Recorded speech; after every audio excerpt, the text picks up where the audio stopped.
Alright, 8.3, we're going to look at polynomial division. Now, I'm going to use a process called synthetic division. Synthetic division, we only use the coefficients of the polynomial. Now, if there's any of the terms missing, then I would use a 0 for those coefficients. Alright, so in the examples later, you'll see some of that. Now, we got what we call a remainder theorem. That tells me the remainder of synthetic division for any number c is equal to the function value of that polynomial using that number c. In other words, the remainder is equal to f of c. Also, if the remainder is 0, then that c, or number you're using, is a 0 of that polynomial. So, let's look at some of these examples. So in these examples, I'm going to use synthetic division to find function values. For number 1, I'm given f of x equals x to the third minus 13x squared plus 52x minus 60. So that's my polynomial. I'm going to find f of 2, f of a negative 5, and f of 6. Alright, so like I said, we're only using the coefficients. So remember, there's no number in front of the x3 term, so it's a 1. Now, I don't have any missing terms because I got an x3, I got my x2, I got my x1, and then I got my constant term. So, what I'm going to do is write those coefficients, 1, negative 13, 52, and negative 60. Then I'm going to come down here and draw an upside down little box. In the last section, I'm going to box off, because what will happen is that's going to be my remainder. And remember, the remainder of synthetic division is equal to the function value of that polynomial. Now, over here we put a little box and we put what we call our c. Well, the c is what we're finding the function values of. So my first c will be 2. Alright, now watch this. Synthetic division is like a repeated process of multiplying and adding. So here's how you start. You always bring this first number straight down so that you got a 1. Now you take the number down here, 1, multiply by the 2, and you bring that 2 over here. So each time I multiply, I'm going to get a number on this row, and to get these numbers down here, I'm going to find adding. So negative 13 and 2 equal negative 11. Now, to get the next number here, I'm going to take negative 11 times 2. I get negative 22. Alright, so 52 and negative 22 give me a positive 30. Alright, now to get this number here, I take that 30 times 2, which is 60, and I bring that over there. Now, I'm going to add them to get my last number. So negative 60 plus 60 equals 0. So this one has a remainder of 0, which means f of 2 equals 0. Now, if I was using this to find a way to factor, since that 2 gave me a 0 remainder, that means 2 would have been one of my factors, and this part right here would have been my quotient. And this quotient always starts 1 degree less than your polynomial. So that means my quotient would have been 1x squared, which is 1 degree less, minus 11x plus 30. Okay, so they're not asking for that right now, but that would have been your quotient from doing your synthetic division. Alright, next we need to find f of negative 5, so I'm going to bring down all my coefficients, 1, negative 13, 52, and negative 60. Draw my box, and then over here is going to be my remainder. This time, since I'm finding f of negative 5, my c over here will be negative 5. Alright, so remember that first number comes straight down, so I got my 1. To get this number, I'm going to take 1 times negative 5, which is negative 5. Negative 13 plus negative 5 equals negative 18. Now to get this number, I'm going to take negative 18 times negative 5 and get a positive 90. Now I'm going to add that together and I get 142. So to get this last number, 142 times negative 5 is a negative 710. Now remember, you can use that calculator to do that multiplying. Now negative 710, negative 60 give me negative 770. So that means f of negative 5 equals negative 770. And y'all check this out.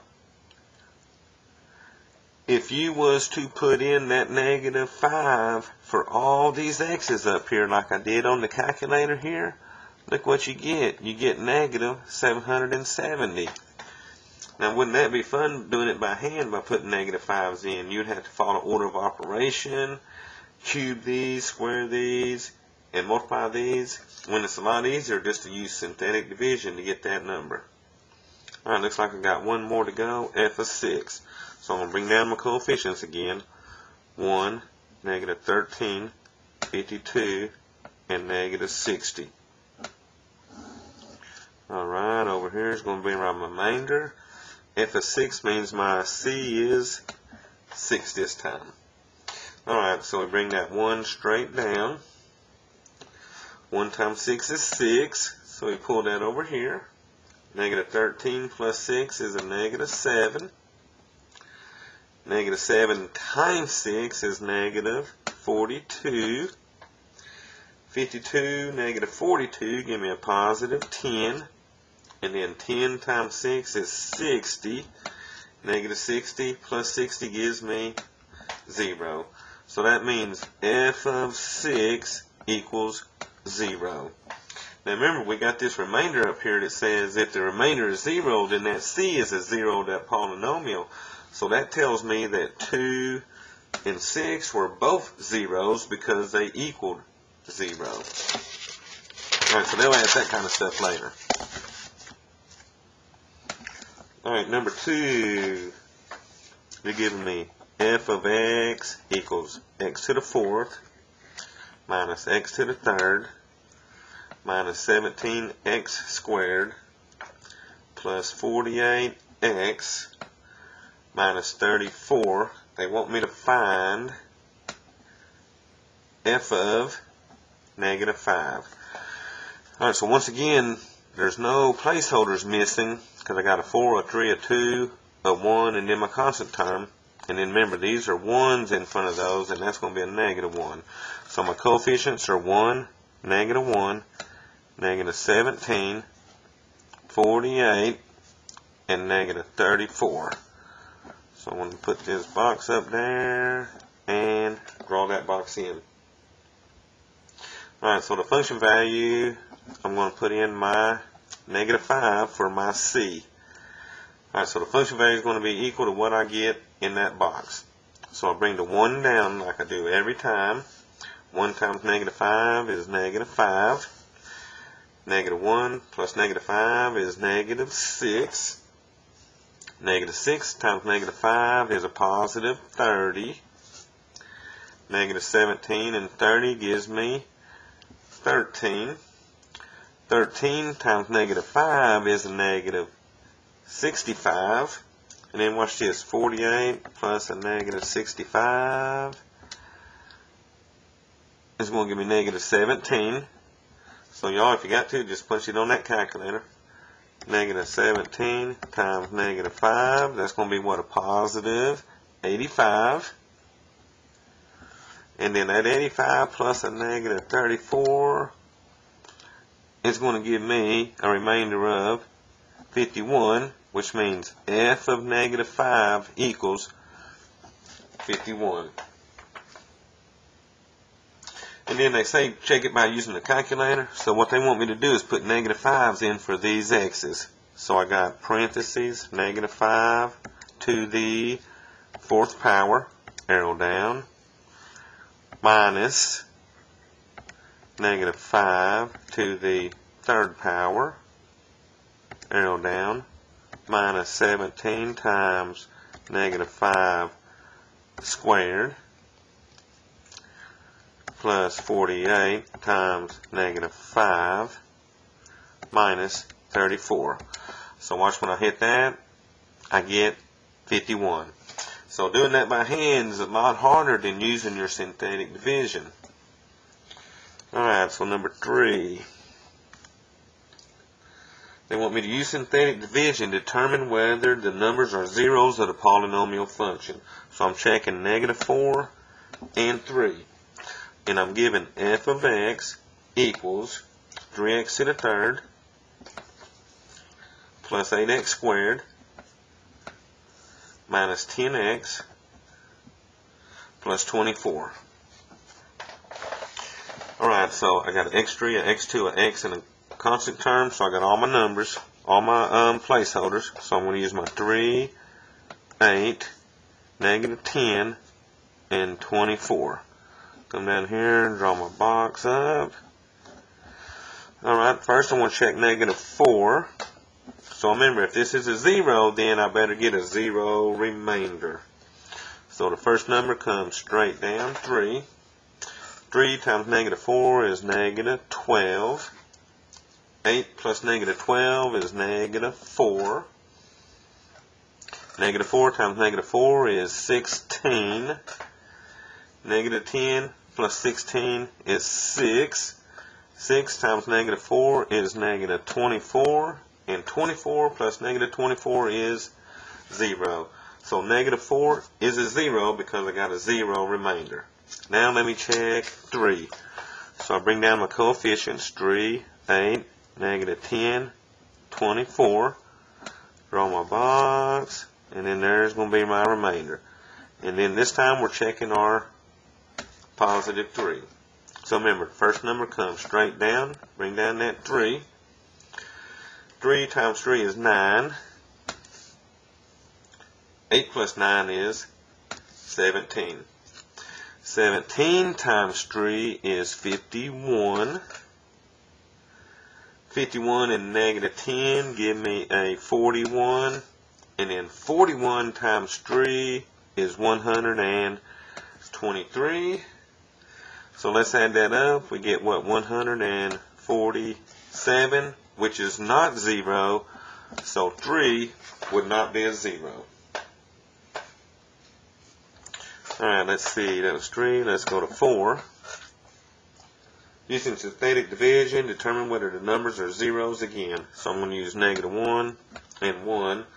And then I got h of x equals x to the fourth plus 2x to the third plus 2x squared minus 6x plus 1.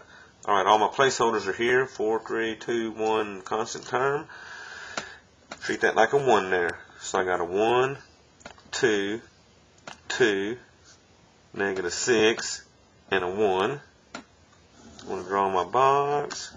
And then my first 0 I'm going to try is negative 1. Alright, so here we go. Bring the 1 down. 1 times negative 1 is negative 1. 2 and negative 1 is 1. 1 times negative 1 is negative 1. 2 and negative 1 is 1. 1 times negative 1 is negative 1. Negative 6, negative 1 is negative 7. Negative 7 times negative 1 is 7. 1 and 7 is 8. So negative 1 is not a 0. So then I bring 1, 2, 2, negative 6, and 1 down again. Make my box. And this time we're trying positive 1. Alright, bring that 1 down. 1 times 1 is 1. 2 plus 1 is 3. 3 times 1 is 3. 2 plus 3 is 5. 5 times 1 is 5. Negative 6 and 5 is negative 1. Negative 1 times 1 is negative 1. 1 plus negative 1 is 0. So since I got a 0 remainder, 1 is a 0. Alright, I think we got time for this last one. Alright, so I'm going to see if 1/2 is a 0 of f of x equals x to the third plus 5 halves x squared plus 9 halves x plus 9 halves. Alright, so let's bring down our numbers. I'm not missing any placeholders. I got a 3, 2, 1 in my number. So I got a 1, a 5 halves, 9 halves, and 9 halves. Bring down my box, and what's left right here will be my remainder. And my C is 1/2. Alright, so if that's a 0, I'm going to get me a 0 remainder. So bring down to 1. 1 times 1/2 is 1/2. Now remember, I'm adding fractions, so they got a common denominator of 2 on the bottom. So 5 plus 1 gives me 6 over 2. But 6 over 2 reduces to a 3. So now 3 times 1/2, remember, that's like 3 over 1 times 1/2, which gives me 3 over 2. Alright, adding these fractions, we know the bottom's going to be 2, because it's a common denominator. On top, 9 plus 3 is 12, but 12 over 2 reduces to a 6. So see how these fractions are going away? Now, 6 times 1/2 is like 6 over 1 times 1/2, which is like 6 over 2. So I'm going to bring down that 6 over 2. Now, the reason I didn't turn that into a 3 is because I got this other fraction sitting up here. And if I turn that into a 3, that takes away my common denominator. And then watch this. It's going to be over 2. And then 9 plus 6 is 15. So I did not get a 0, which means 1/2 is not a 0 of that polynomial. Alright, good luck.